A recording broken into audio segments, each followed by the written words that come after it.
Novela honetako protagonista oso kuriosoa da. Jakimina dauka, mundu ezagutu nahi du. Eta mundu horretan, hiriak, itsasoak, jendea.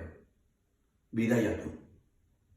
Bera ametsa horixe da, bidaiatu eta mundu ezagutzea. Baina gure novela honetako personaia ez da personaia normal bat, ez da zu eta ni bezalakoa. Arbola bada. Eta arbola batek ezin du dagoen tokitik mugitu. Hantxe dago lotuta, jaiotzen denetik hiltzen den arte, bertan egon beharra dauka.